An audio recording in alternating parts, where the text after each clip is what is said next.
কয়েকটি জেলাতে হালকা বৃষ্টিপাত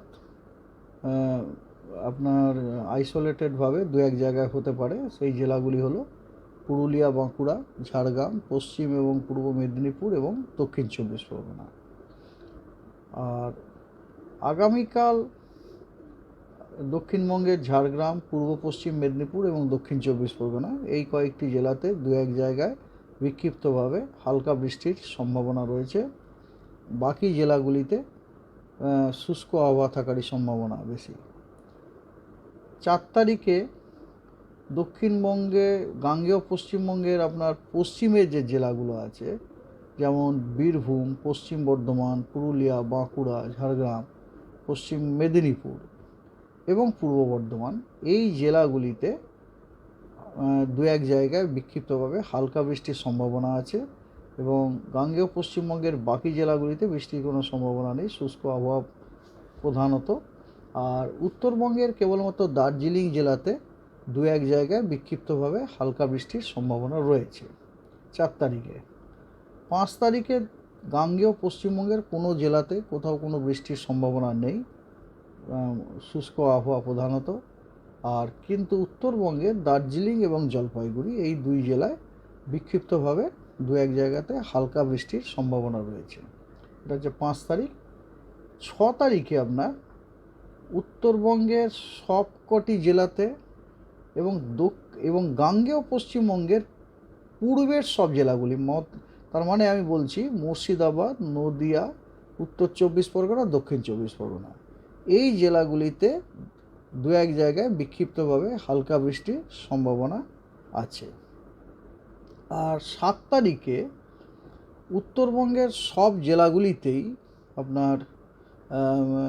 জেলাগুলিতেই কিছু জায়গাতে হালকা বৃষ্টির সম্ভাবনা রয়েছে এবং দক্ষিণবঙ্গেরও এই গাঙ্গেয় পশ্চিমবঙ্গেরও অনেকগুলি জেলা, যেমন মুর্শিদাবাদ, নদিয়া, উত্তর চব্বিশ পরগনা, হাওড়া, হুগলি, পূর্ব বর্ধমান, পশ্চিম বর্ধমান এবং বীরভূম, এই জেলাগুলিতে দু এক জায়গায় বিক্ষিপ্তভাবে হালকা বৃষ্টির সম্ভাবনা রয়েছে।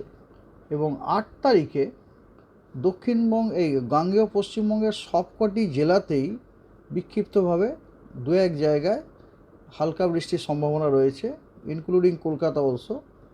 এবং উত্তরবঙ্গেরও সবকটি জেলাতে কিছু কিছু জায়গা হালকা বৃষ্টির সম্ভাবনা রয়েছে।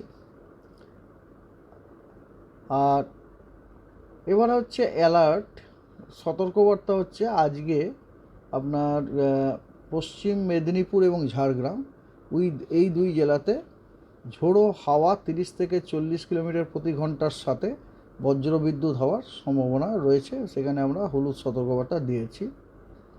এবং আগামীকাল অর্থাৎ 3 তারিখ বলতে আমি বলছি 3 তারিখ সকাল 8:30 থেকে 4 তারিখ সকাল 8:30 পর্যন্ত এই ডিউরেশনে আপনার গাঙ্গেয় পশ্চিমবঙ্গের 3টি জেলা ঝাড়গ্রাম, পশ্চিম মেদিনীপুর এবং পূর্ব মেদিনীপুর, এই 3টি জেলাতে 30 থেকে 40 কিলোমিটার গতিবেগে ঝোড়ো হাওয়ার সাথে বজ্রবিদ্যুৎ হওয়ার সম্ভাবনা রয়েছে এবং তার জন্য আমরা হলুদ সতর্কবার্তা দিয়েছি। আর 4 তারিখে 3টি জেলা গাঙ্গেয় পশ্চিমবঙ্গের পশ্চিম দিকে, যেমন পুরুলিয়া, বাঁকুড়া এবং পশ্চিম বর্ধমান, এই জেলাগুলিতে 30 থেকে 40 কিলোমিটার ঘন্টায় 30 থেকে 40 কিলোমিটার প্রতি ঘন্টায় গতিবেগে ঝোড়ো হাওয়ার সাথে বজ্রবিদ্যুৎ হওয়ার সম্ভাবনা আছে এবং তার জন্য সতর্কবার্তা দেওয়া হয়েছে। That's all. আপনার কোনো রকম বড়সড় পরিবর্তন হওয়ার কোনো সম্ভাবনা নেই, ঠিক আছে। আর আপনি কলকাতার ওয়েদার যদি বলেন, কলকাতার ওয়েদার এরকম, আজকে মেনলি ক্লিয়ার স্কাই, পরের দিকে পার্টলি ক্লিয়ার, আফটারনুনের দিকে আপনার পার্টলি ক্লাউডি স্কাই হতে পারে আফটারনুন বা বিকেলের দিকে। আর ম্যাক্সিমাম টেম্পারেচার 35-27-এর মধ্যে, 35 এবং মিনিমাম টেম্পারেচার 27-এর মধ্যে থাকবে। আগামীকাল 3 তারিখে প্রধানত স্বচ্ছ আকাশ, তবে বিকেলের দিকে আপনার বিকেল বা সন্ধ্যের দিকে পার্টলি ক্লাউডি স্কাই হতে পারে। আর ম্যাক্সিমাম টেম্পারেচার ওই 35, মিনিমাম টেম্পারেচার 27।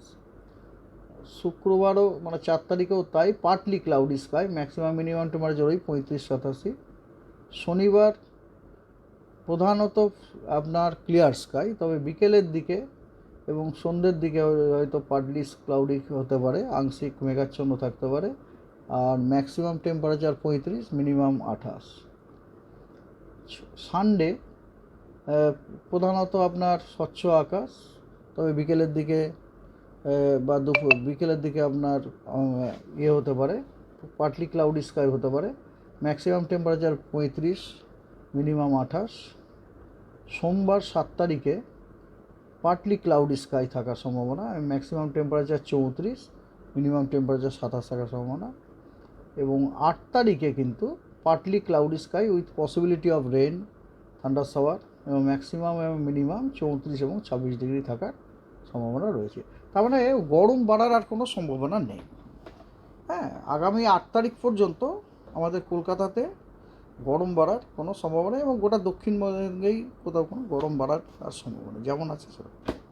ঠিক আছে, চক্রবাত ঘূর্ণাবর্ত আপনার সাব হিমালয়ান ওয়েস্ট বেঙ্গল এবং তার পার্শ্ববর্তী এলাকাতে রয়েছে, ভূপৃষ্ঠ থেকে 0.9 কিলোমিটার উপরে।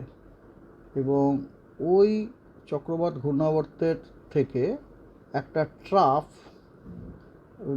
ট্রাফ রান করছে আপনার সাব হিমালয়ান ওয়েস্ট বেঙ্গল এবং তার পার্শ্ববর্তী এলাকা থেকে সাউথ ইস্ট মধ্যপ্রদেশ পর্যন্ত।